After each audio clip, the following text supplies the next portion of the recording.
year round.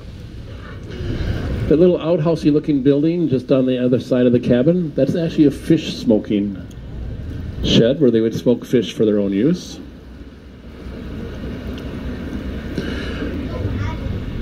Then those picture framey looking things there on the shore, those are net reels. That's our volunteer who stays out here and greets people. So those picture framing looking things are net reels, and the nets that the fishermen used back then were made out of natural fibers, usually cotton or hemp. And if you just piled them up on shore when they were wet, they would rot. So they'd roll them up on those reels, and as they did that, they could also make repairs to the nets and dry them out until they needed them again. Hey, don't drop your phone. The next three buildings were pretty much just storage buildings. However, in October, November, when they're out here fishing for herring, they could have as many as 30 men on the island. And so they would use those also for cabins. The next little outhousey looking building is actually a pump house used to get some water here for the volunteer. The real outhouse is way over on the right side, just back tucked in the woods there. And then that red tar paper shack there, that's the ice fishing shack that they would drag out onto the ice in the wintertime when they were ice fishing. Now, ice fishing for commercial fishermen is a little different than pleasure fishermen. They, instead of cutting one hole in the ice and dropping a line in it, they would actually cut a long line of holes spread apart, and they would use a long stick, and they would move the rope from hole to hole using the long stick. When they got to the end then, they could pull their net under the ice and let it fish for a while, and then pull them up at the end and get more fish and put it back down. Now, I said we had a volunteer that stays out here now.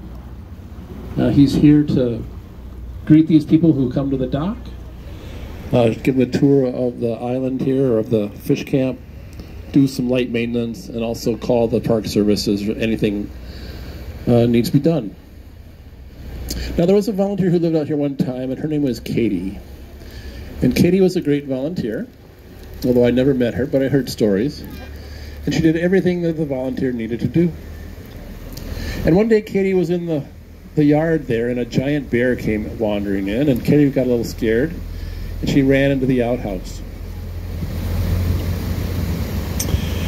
And she stayed there for a little bit and peeked out, hoping the bear would be gone, but it was still there, a little closer. So she went back in, stuck there a little bit longer, and then went to peek out again, but this time she could open the door. The bear had laid down right in front of the outhouse door. Luckily, she had a radio with her. She called the rangers. They came out. They scared the bear away. She was able to come out of the outhouse. And just as the rangers were getting ready to leave, they said, "Katie, is there anything else we can do for you?" And she said, "Yes, give me a minute. I'm going to pack my things." And that was the end of Katie's volunteer service here on Manitou Island. And I don't know where she went. I never heard what happened to her afterwards, but I can only hope that wherever Katie is today, that she has found another job that's just a little more bearable. Now the Park Service has figured out how to keep bears out of Manitou Fish Camp, and it's actually very simple. They have painted an end zone all the way around the Manitou Fish Camp.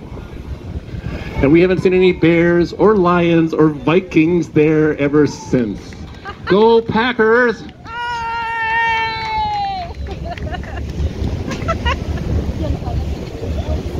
Okay, I'm going to make a turn to the right here, but if I turned right now, we would come to a complete and sudden stop. It's very shallow all the way from the island right out to this pile of rocks out here. This pile of rocks is called Little Manitou Island. And it's actually an aid to navigation put here the Corps of Engineers to help boaters like me avoid that very shallow spot. So we'll get by here, we'll pass far away, and then you'll notice on there that we've got all sorts of seagulls and cormorants sitting on the rock there.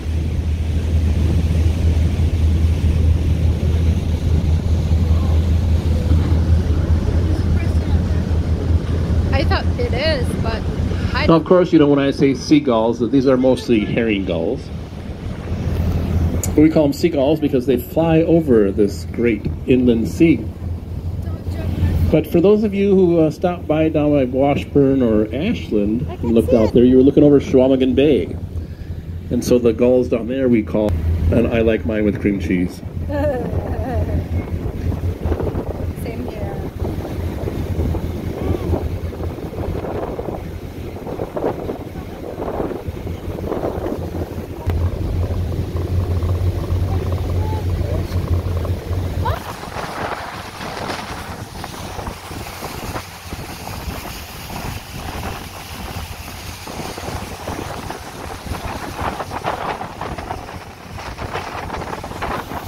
Also that same time, there was a Boy Scout camporee on the island. Local Boy Scouts from the region were invited here to camp on the island. And they were here for a couple reasons. One is to do all the things that Boy Scouts do, to get merit badges and campfires and stuff like that. But they were also invited here to show the people in the area and the people in Washington, D.C. that these islands could be used for things besides forestry. They could be used for recreation. And that they should be turned into a national park.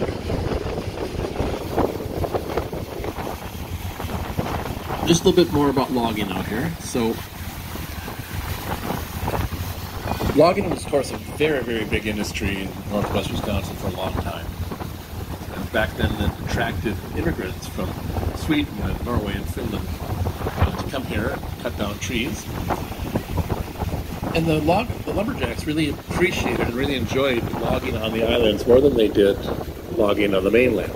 And the reason was the method that was used to get the trees to the sawmills. So on the mainland, they'd have to wait until wintertime when they would load the logs up onto these giant sleds, and then they'd attach them to big horses, and the horses would pull the logs to the sawmills. But out here in the islands, they could float the logs to the sawmill. They would take a bunch of logs and they would chain them together and make this giant horseshoe raft, and they would fill the inside with all the trees that would float. And a big tug would hook up to that and pull them all the way in to Bayfield or Ashland, to where the sawmills were. There are some trees that didn't float so well, some of the hardwood trees, and those they could load on barges and things.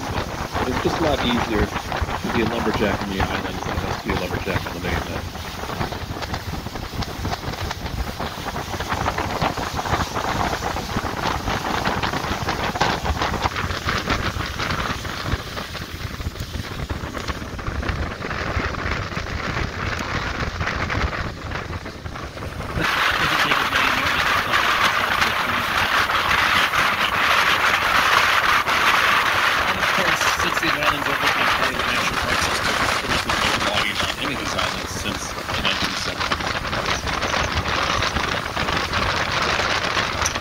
So on our right side, if you look out there, you can see Manitou Island.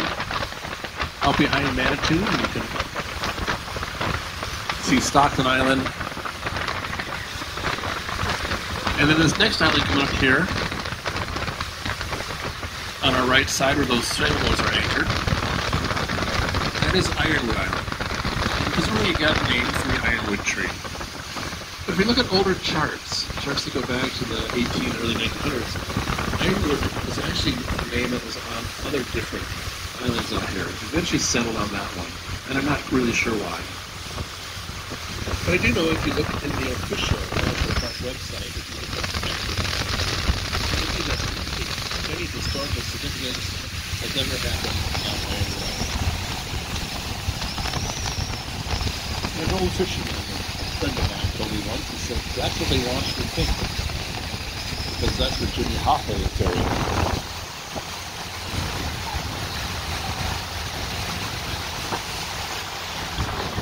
Going to see out on our right side will be Cat Island out behind Ironwood. Cat Island got its name because of the way it is shaped. If you looked at a chart, one of the older charts, it kind of looked like a cat. Now that today's chart's a little more accurate, it doesn't look as much like a chart, or as a cat, but it's still kind of a cool looking island.